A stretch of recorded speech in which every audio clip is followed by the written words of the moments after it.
Hello बच्चा party. आपके सामने एक वेक्टर अलजेब्रा का क्वेश्चन है। Right the position vector of the points which divide the join of the points with position vector 3a vector minus 2b vector and 2a vector plus 3b vector in the ratio 2:1। तो कैसे करेंगे इसको? देखो आपके सामने एक point है A B है और यहाँ पे एक पॉइंट है ओ। तो ये ओ ए वैक्टर गिवन है आपको कितना?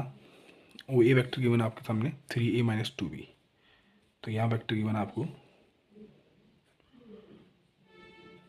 3a vector minus 2b vector.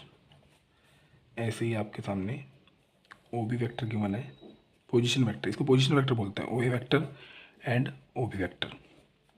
ठीक है, और ये गिवन है 2a vector plus 3b vector. यहाँ पे एक पॉइंट है आर पॉइंट बोल लो इसको। ठीक है, आर पॉइंट है।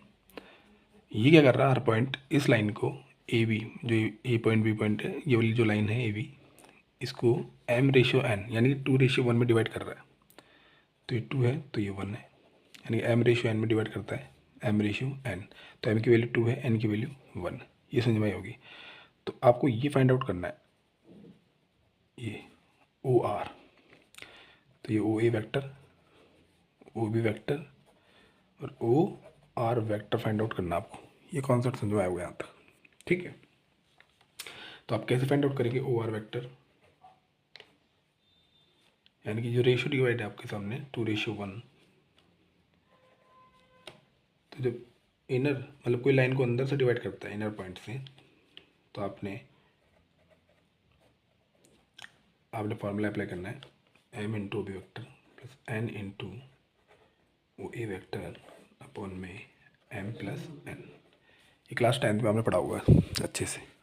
ठीक है, कि जब भी लाइन सेगमेंट, ये लाइन सेगमेंट में जो बीच में पॉइंट आर है, तो लाइन सेगमेंट में पढ़ा होगा ना क्लास 10th में आपने। ओ आर वैक्टर कैसे फाइंड आउट करेंगे आप? m into O B vector plus n into O A vector upon में m प्लस n। तो m की वैल्यू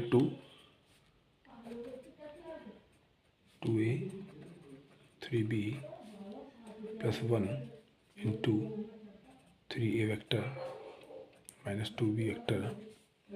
ठीक है, अपॉन में 2 प्लस 1 तो 7a vector plus 4b vector upon में 3, तो 7/3a vector plus 4/3b vector. Thank you.